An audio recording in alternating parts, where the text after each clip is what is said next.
r/AskReddit, ex-prisoners of Reddit who have served long sentences, what were the last few days like leading up to your release? Paraphrased from an old friend of mine, excited but also scared and anxious. Partly because he was convinced that somehow they'd reverse his parole, partly because he was terrified he wouldn't be able to readjust. Was also afraid his relationships with his kids wouldn't be able to recover. Overall, until he actually got out, he was more stressed than excited. But the last few hours, when he realized he was actually getting out, he said those were the longest hours of his life.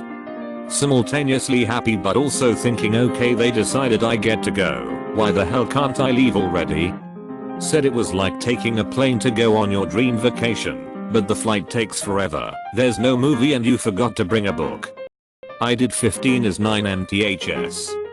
Got paroled, and I didn't want anyone to know. Too many prisoners get flopped by the parole board. I did a 6-month flop, and they get angry at the guys who get paroled.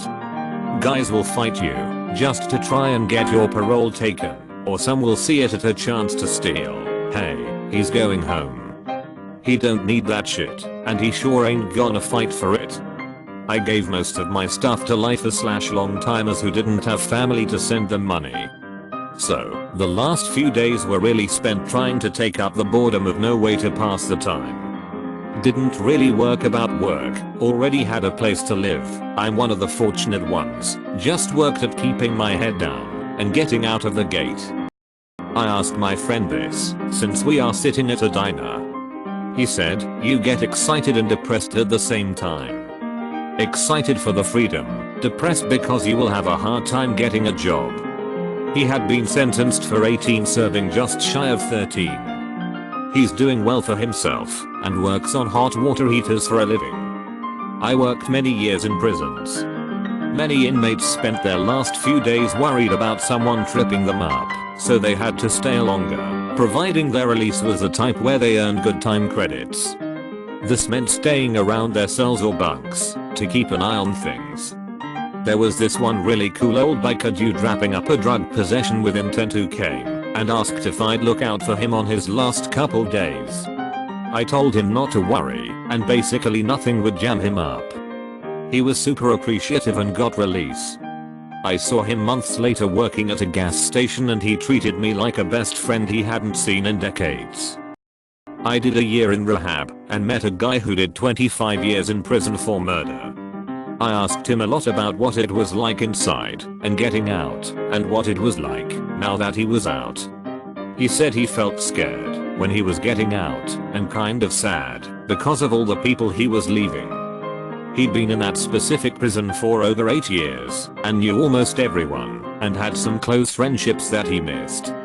He felt lonely after he left and was actually glad that his halfway house was a live-in, year-long rehab, if felt familiar to him. He did have a lot of trouble getting work, though, removed. Me too, I haven't seen in 5 years or so. He was a good dude. It's strange to say about someone who killed someone, but he was honestly a very soft-spoken, kind person. Unit 26 at Parchman Penitentiary in Manuscript is for 2 types of inmates, non-violent drug and alcohol first offenders and long-term inmates on their way out the door.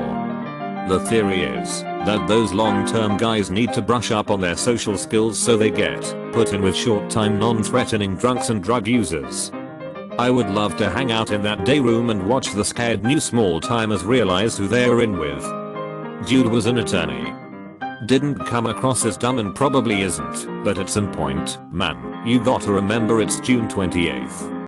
You should read The Prison Diaries by Jeffrey Archer, it's a real eye-opener. Some of the long-termers get released gradually back into society, but they struggle to deal with basic things such as using a supermarket they've had so long where every decision is made for them. Making their own decisions suddenly becomes too much to deal with.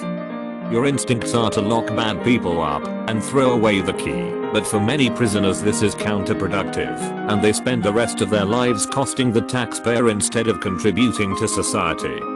The prison system is broken. I think we need to do a lot of research on what will actually reduce reincarnation rate. Considering how many people just continue to commit crimes makes me feel that prison is just a government-sponsored revenge program. You can't unring the bell, so whatever crimes have been committed have been committed. I think that as a society we should be focused on being productive, not just going with our gut instinct to lock up anyone. Edit, recidivism, not reincarnation. My buddy's dad came out of a 22-year bid, said he misses it in some ways, been a year, and don't think has worked more than 2 days in a row. My buddy has to stay with us, because of the unpredictability. On top of that, his nephew or something got sentenced to 9 years, and the circle of broken households continue. Luckily there are more places that hire ex-felons than there were years ago. Try checking out Amazon warehouses, they are felon friendly, and you can make pretty decent money. Thanks for the advice. TBH has so institutionalized, you gotta think has been in since the freaking 90s. Pretty much, can't use laptop/phone, too reclusive, just shuts himself in his room. Slow road ahead, not looking great really. I did 2 years, 6 months, 19 days for a violent crime I committed as a dumbass 21 years old. In the months leading up, I was basically walking on eggshells, trying my best to make sure I didn't get into any fights, or any sort of trouble for that matter, that would get me put into solitary, and could extend my time. The night of, I was just giving all my belongings away to friends, extra sneakers and clothes, soap and shampoo, polos for visits, cassette tapes, cooking utensils, food, books, etc. Everyone was grateful, but definitely an odd experience to go through.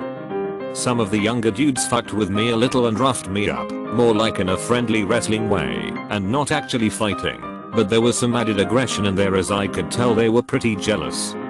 I also made my last phone call from the in-house phone booth to make sure my ride was going to be ready the next day.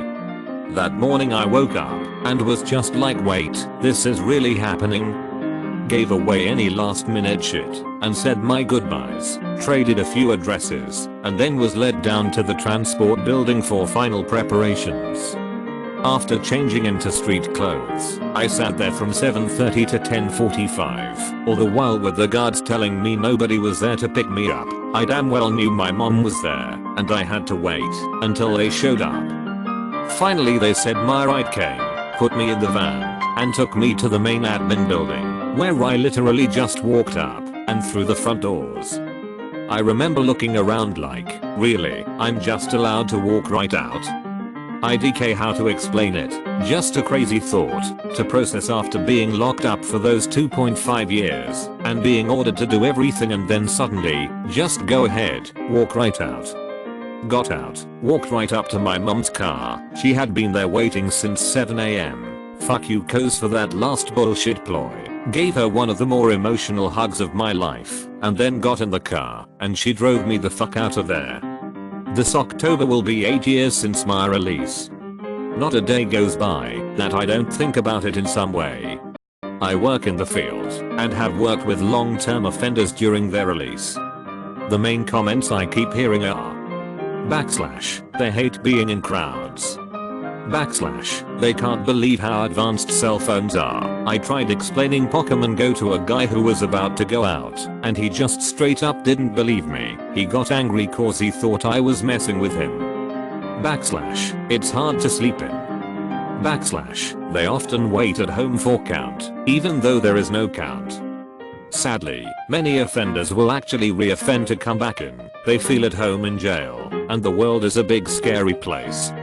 We call those people institutionalized, and they often self-sabotage before or shortly after their release. If someone makes it out past 1 year with no problems, they have a much likelier chance of being successful. The 48-hour post-release is often the most crucial. Suicide risks are high during this period, when the shock is heaviest. I've even given my personal cell hash to some released offenders and told them to call me if they need to when I was worried about them. Feel free to AMA. Release processes is something I know a lot about. People often don't like halfway houses near their places, but they are invaluable for helping with releases. I did 11 months, was a year, but got out a little early. A lot of guys told me there was a lot of anxiety, and the weirdest thing was being able to wake up, leave their house, and go to bed at whatever time. Being so dependent on the government for so long, and then just being released all of a sudden to take care of your own was a lot, even for a lot of adults. Most of them being introduced to probation/parole, so there are added hoops to your life as far as getting a job and doing everyday things. When I was released I had a lot of things lined up for me, like going back to school, and had a good place to live, so when I got out I was ready to be out. The days leading up were very long days, just watching the clock knowing you're finally going to be out in the real world. I was really nervous knowing I could have not gotten out on that day, but lucky for me I was, and have got back into school since. Subscribe and ring the bell for more.